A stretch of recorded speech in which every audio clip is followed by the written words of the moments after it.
Assalamu alaikum. Walaikum assalam. All right, another video, bro. I'm excited. Yes, Alhamdulillah, I sir. think this is our third one. Third one. Repping Morocco. Alhamdulillah. I mean, they lost the other day, but we still got the shot for the third place. That's true. Alhamdulillah, this will put the Muslim world on the map, I guess. No, absolutely, man. Yeah. It's a lot of fun, and this brought like hope to the ummah. And it's so funny, right? Because we're so defeated that we need a win, and we'll take it even if it's soccer. Yeah, yeah. Third place not too bad either. No, inshallah. Why not? Inshallah. I mean, somebody had this quote that the expectation of them winning, going to the finals, even though we were so impressed with them making it to the semifinals, Yeah. but the expectation that they could have made it, like, we're not as happy, even though we should be so happy that Morocco made it to the semifinals. Yeah, no, that's still a huge feat, right? Yeah, That's absolutely. pretty impressive. It's very, very impressive. Yeah. So today's question is, it's kind of a twofold question, right? First, what we're thinking about is there's all these videos out there in the manosphere, Andrew Tate, all these dudes who talk about why men should not get married, right? And talking about, it's not in the men's favor to get married anymore. So we'll address that, but really what we want to get to is why men should get married, right? And I think that's the main topic for today, is why men should get married. But let's talk about, if you're not Muslim, right, and you're just a modern man, I can kind of see why marriage doesn't make sense. Yeah, I do too. Especially with the laws nowadays. You could probably talk about this better than I can. The laws nowadays seem that they seem as they don't favor the men. They favor the wives in the relationship, or the ex-wives in the divorce cases, right? I'm sure multiple times you probably have seen that the judges usually give the benefit of doubt to the wives more than the husbands do. Is that the case? When it comes to custody, for example, obviously there's always a bias towards females when it comes to custody.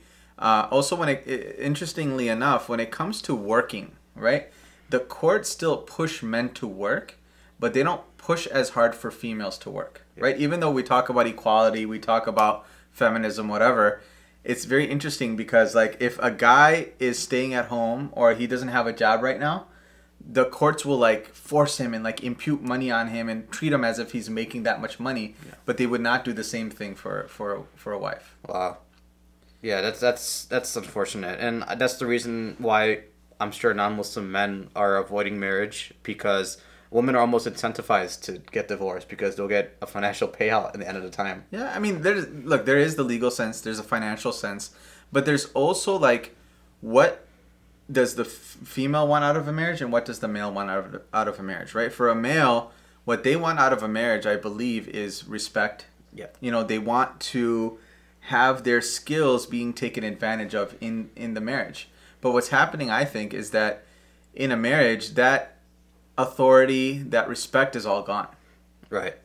Yeah, because now when you get married as a non-Muslim in the government's eyes, you're basically as one, right? Yeah. So because you're as one, typically men are usually the providers, or like the financial providers, right, in a marriage. So now when you're getting married and you're labeled as one, that means your money is her money too. Yeah. So now she has leverage. Now if she ever wants to get a divorce, then she'll take some of the money, right, that you earned so hard. They work so hard for. Yeah. And it's interesting, right? Like, I know, like, we're talking from this framework of, man working, female not working, and we had a video about this too. But even if both sides are working, right? Both sides are making money.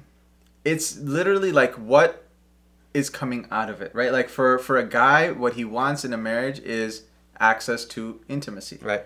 And so that access to intimacy isn't there, right? And that would be probably one reason, like, a modern non-Muslim man would get married is, having that intimacy is consistent. I don't have to worry about going on a date, paying for a meal, swiping right, swiping left. Like, you don't have to go through that process every time you want to get some intimacy. Right. But in a marriage, like, that's supposed to be, like, literally one of the main purposes of marriage, or one of the main benefits of marriage, is to have that consistent intimacy. And that's, almost non-existent in many marriages. And do you think it's non-existent in marriages now because women are working? You think that's the one Oh, of the absolutely. reasons? Yeah. Absolutely.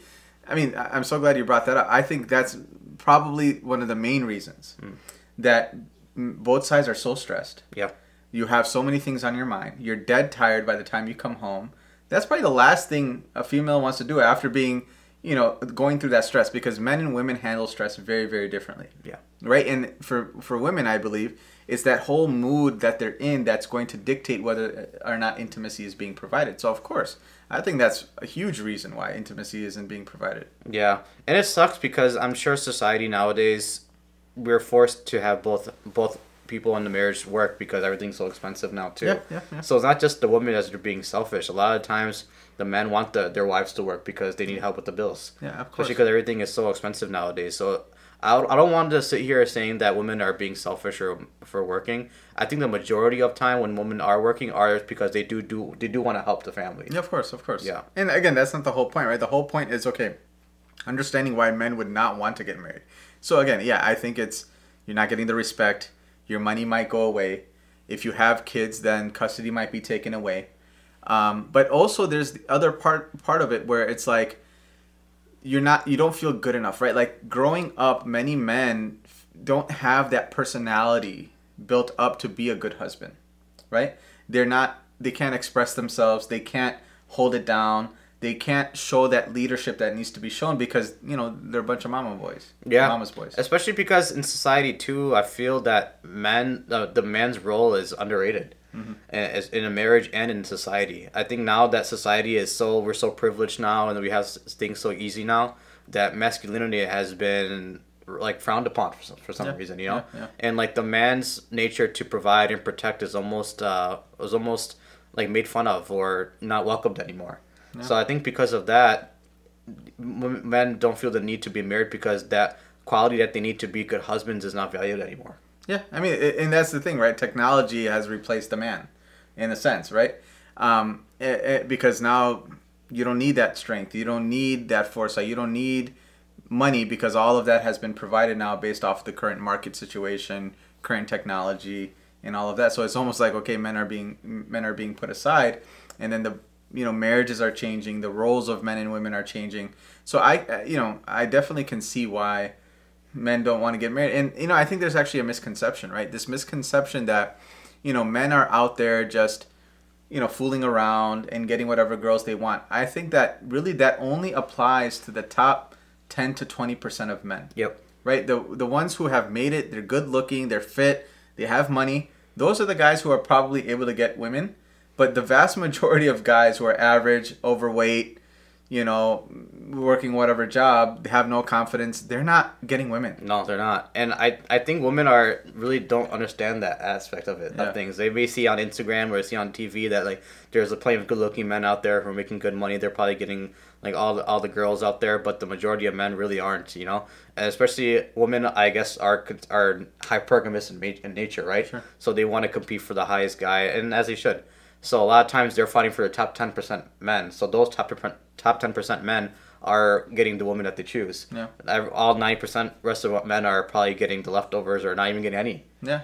Because they're all chasing for the top 10%. And I think that whole concept that we have about Muslim men, they're not getting married because they're just dating and fooling around. I don't think that's necessarily true. Yeah. I think that a lot of men are just average men, and women have gotten more and more picky, and they're ending up not choosing these guys. Yeah, for sure. Especially when women growing up, a lot of them believe that a man making six figures is it's normal. It's common. They could find that easily. Yeah. But remember the stats that we did, and there's like the delusional calendar or delusional calculator that they have, and the internet we could all access. Basically, men in America who are making six figures are like 1% of the population. Yeah. And then you want a Muslim, you want them to six figures, you want them to be 6 foot, Yeah. you want to have six pack. Like that's like 0.001% of men have that. Yeah. Right? And so then, again, we blame men for not getting married. Right. Yeah. It's both sides that are playing the part of it. But thankfully with Islam, it gives us more of an incentive to get married. So, which is actually helpful. So, because like if more and more people are starting to not get married, that society is basically going to be crushed. Yeah. But Islam gives us more of incentives, which I'm sure we'll discuss right now. Yeah. What the purpose is for marriage and what the benefits are for both men and women. Exactly. I think that's the perfect segue, right? Because obviously, we could talk all day about why men are not getting married, why they should get, why they aren't getting married or they shouldn't get married, and all these red pillars, that's what they talk about. But like you said, we're Muslim, right? And as Muslims, we understand that we cannot have intimacy without marriage, obviously. But it's way beyond that. And there's many reasons why men should get married. right? I mean, I'll let you start if you have anything like big picture as to why men should get married. Like, what's an argument if you're like, you know, a 25 to 30-year-old guy who's listening to this and you're not married or you're not looking to get married, maybe you're working, average job, and you're just thinking, why would I want to mess with these females? Why would I want to get married? Why would I want to, you know, get my wealth tied up in my, get chewed out, or, you know, whatever negative thing you think? What would you say to them? For sure. The one thing that we should start off with is that it's encouraged sunnah. Yeah, of course. That's one thing that we should just start off right off the bat, right? Yeah. We all should aspire, both men and women, to be like Muhammad Sallallahu Alaihi Wasallam, right? And one of the sunnahs that he encouraged is marriage. Marriage is considered half your faith, right? So that's one thing right off the bat that none of us could argue with. You want to be like closer to the Muhammad Sallallahu Alaihi Wasallam and be like him and have his qualities and characteristics. Yeah. One way to do that is marriage. Absolutely. So that's a one off the bat. Yeah. But one thing I want to mention too is I'm actually kind of happy we're talking about this during this time, because for the past couple of days my wife has been visiting her parents, right? Yeah. So I've been like alone for the past few days, right? Yeah. And when you hear the ayat that we all know of, right? وَجَعَلَ بَيْنَهُم مَوَدَّةً وَرَحْمَةً. Yeah. Right? لِتَسْكُنُوا إِلَيْهَا, right? Yeah. So marriage, one of the signs Allah has created is marriage and creating you in pairs, right? Yeah. So when you hear that, when I hear that ayah, when you hear the word peace in marriage, when we first think that, you're like, marriage brings peace? I don't know about that, you know, because obviously there's a lot of like, there's arguments and there's chaos and commotion going on in marriage. But that ayah really hit me during these few days that I've been alone, right? Because when my wife left, I thought, oh, I have all freedom now. I could do whatever I want. I could do this, I could do that. But what happened these past couple of days when she's gone is that my routine is basically like dissolved. Like my the times I usually go to the masjid, I haven't been on it as much as I would be when she was here. When I would work out, I wouldn't be doing it as hard or as at the time I want to when she's here. So when I hear peace, I associate that word now with stability. So that's what I think marriage brings. What brings me is stability, and which is another word, I guess, is peace, right? Because one of the definitions of peace is freedom from disturbances, right? I looked that up before I got here, so just to make sure this actually makes sense. So I'm thinking, you know what? Actually, marriage does bring me stability, which allows me to be free from disturbances, right? Because now, as a single man for the past couple of days, I've been like watching YouTube more, watching TV more, like eating more, like just being more reckless now that she's not here, right? But with her being here, I'm just more stable and have a better purpose, and that purpose brings me more stability. And I'm naturally I just feel like a better person when my wife is around. Oh, subhanAllah. And I think we've talked about this before. I agree that I think that, you know, I had this other video about the purpose of marriage and, you know, whatever, but I think that, like you said, the main purpose of marriage is stability at the individual level, but even at the societal level, right? So individually, like you're saying, right? Like being on target, being scheduled, being able to have a routine and somebody to bounce things off of, somebody who's your mirror, right? Like they say that a mu'min is your mirror. The best mirror you have is your wife, right? And so they're the ones who can keep you in check. But at a societal level as well, because if there wasn't marriage and people were just able to go around and have intimacy with whoever they want, kind of like how it is in the West right now, that's where you have instability for children. Children are not going to be in a, you know, fixed house. You know, men would not be able to get the intimacy that they need. Women would not be able to get the intimacy that they need. You know, you'd be pushed to doing things like, you know, OnlyFans or crazy crap like that. Yeah.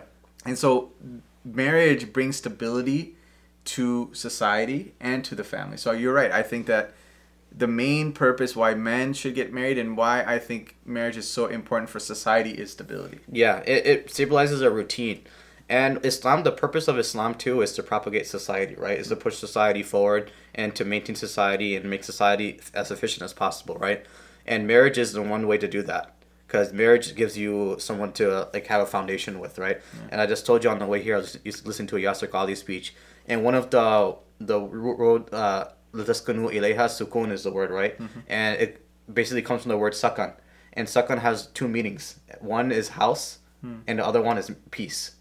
So when Yasser Qadhi says, when he explained to me or explained in the video that marriage brings peace, or it basically brings stability to your house.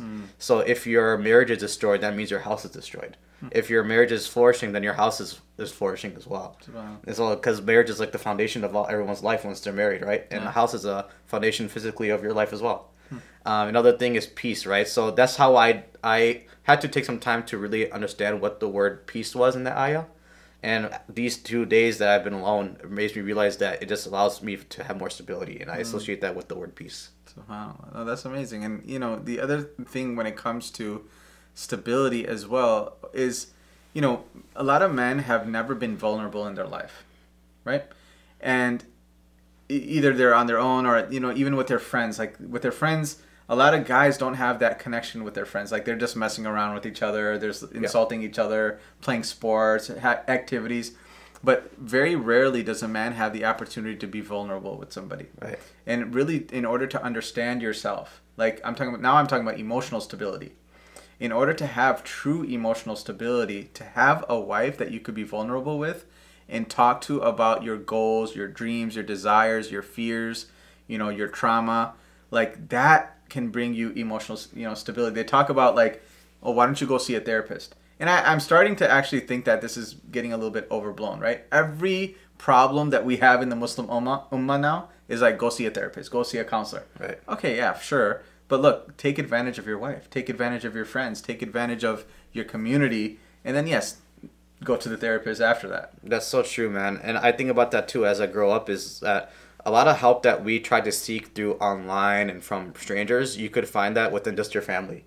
Like your parents, for example, have so much knowledge and information that they could just provide, and they're ready to give it to you. Yeah. Like your wife has insight that you would never think of that you could just ask her. Yeah. So why not ask like your family, ask your wife, your parents first before reaching out to a therapist? Or none of us are declining the importance of a therapist. No, I'm not. Yeah. But first, you should try to take some steps before you get to that point, right? And one logical step is to talk to people who are closest to you and who care about you the most and know you more than anyone else.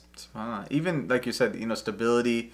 You kind of brought it up. Stability in your Islam, right? Yes. Like being able to understand what your character is like, and have a check on your character, right? That the biggest beauty and the thing that emanates from somebody who's a mu'min, somebody who's close to Allah, is their character, right? And that first place where your character is displayed is going to be with your wife. Right. And I think having that stability in your Islam, again, is something that marriage can bring you. Because if you're not married and you're jumping around from girl to girl or whatever, who's really going to get to know you? Who's really going to be able to tell you who you are, what you're like, what your weaknesses are, what your strengths are? For sure, especially because when you think about when you're with your boys, right?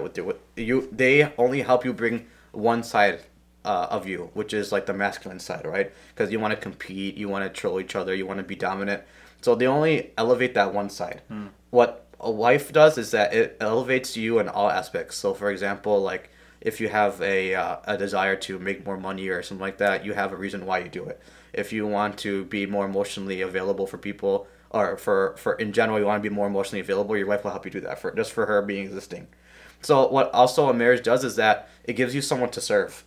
And serving people is like an underrated quality that we don't try to seek enough. Yeah. Like being in service of people and serving people is like the best feeling ever. And sometimes when you're single, you don't really have the opportunity to serve people. But marriage gives you that because you have a wife to serve. Yeah, wow. There's nothing better than like making someone happy by like giving them water or servicing them, right? And service like brings you that humility and brings you that like sukoon in your heart too. And your wife or your spouse brings you that. It gives you the opportunity to serve someone.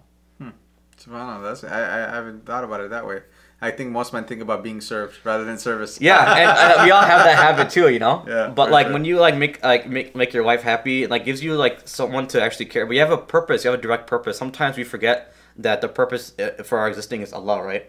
But sometimes a way to remind ourselves that the purpose is to serve Allah is to serve your wife, because serving your wife means that you're serving Allah, right? That's right. So I like the idea of like pushing the idea of service, because service, there's nothing really much more fulfilling than that. Yeah. I mean, again, stability, right? Going back to the word stability. So, obviously what comes from marriage is children. Yes. Right? And having that, we kind of touched upon it, but having that stable household for your children is also so important. Like, again, having children and you're not married, like, just think about like these these poor communities, in the city. What is their biggest problem? What are the kids facing? Why are these kids, uneducated, they have no discipline, they have no impulse control, they have, you know, all these problems that they're facing. Yes, they're poor, they're underfunded, that's a big part of it. But it's also because there's not stable households and stable marriages to raise these children. Yeah, like right when a child is born without either a mother or a father, they're automatically at a disadvantage. Yeah. Right when they're born, so it's not fair for your kids that they're not the ones that asked for it to be born. You're the one, like the man or woman, you chose for them to be born. So you're automatically putting them at a disadvantage for not giving them a parent, because both parents are so essential for kids growing up. Subhanallah. Yeah. Like just, I think there's so many statistics about fatherless, you know, homes or fatherless children. So there's a whole book that we talked about, or me and you talked about before, called The Boy Crisis, right? And such a big part of the boy crisis is the lack of fathers. And I think that's kind of the other side of marriage, is that many men don't have purpose anymore, right? And I think one of the greatest purposes to have, obviously besides being a good Muslim, all that, is to be a father. Why do, you know, all of this self-improvement stuff that we talk about, all this stuff about being fit, making money, it's not for me. I don't care. What am I going to do with this money, right? It's literally for my children. Yep. It's for my son. Like, whatever sacrifices I make, I think about, okay, I'm doing this because my son's going to, you know, he's going to be proud of me, you know, growing up, or he's going to be set for college, or he's going to have a house, or he's going to have a room, or he's going to have whatever. Like, that, I think, is another side of marriage that men are starting to forget, is marriage leads to fatherhood. Yeah, no, that I'm so glad. That's obviously a huge reason why people should get married, and I want men to start realizing their importance in raising kids too. I think oftentimes, I know me, I'm sure I'm guilty of this. When you think of raising kids, you usually believe that like your wife's gonna do most of the work, right? That she's the one breastfeeding and everything. But I'm starting to get more excited of the idea of re-raising myself through my kids. Like, there are times where maybe I wish I grew up this way, or wish like my mom or dad taught me this or taught me that. You having kids gives you a chance to almost redo it, and to like re-raise yourself the way you'd like to. So like that's one thing I look forward to, inshallah, whenever I have kids, is like whatever lessons that I wish Amma Baba taught me. I hope that I could do that and make up for that lost time or lost ideas, and just implement that to my kids and see what sprouts from there. Yeah, I saw a really cool like quote, or meme, I don't know what the heck it was, that basically being a father allows you to experience childhood twice. Yeah, that's pretty good. Yeah, makes sense. Because I love my child, man. Like, I just think about like growing up in my childhood, and you know, the life that Amma and Baba gave us, and like, inshallah, we can have our kids experience that as well, and maybe even better, right? Because we don't have to struggle as much as our parents did. Yeah, no, that's true. Yeah. Like, it'd be curious. I'm just curious to see it, like how our kids will grow up and like compare and contrast to how we grew up. Yeah. You know, because obviously it's gonna be way different. It's night and day, actually. I think yeah, night and day. right? Because our parents are immigrants. You Yeah. know, there's like a little bit of a culture barrier and language barrier, so we won't have that. So it's like, I'm just curious. That's to see how that goes. I'm sure that's gonna be another video, right? Talking about fatherhood. Of course. Those are the main. I could see those being the main reasons why marriage should be in play for men. No, I'm not, man. I mean, do you think there's anything else to add? I mean, around that theme of stability, right? Like, we talked about religion, we talked about fitness, we talked about self-improvement and your house and your schedule. Like, there's so many things that marriage brings to society, to the individual, that it's the best investment in yourself. Like, to the 25 to 30 year, who, you know, these single bachelors who are thinking about, yeah, you know, I really don't want to get married right now.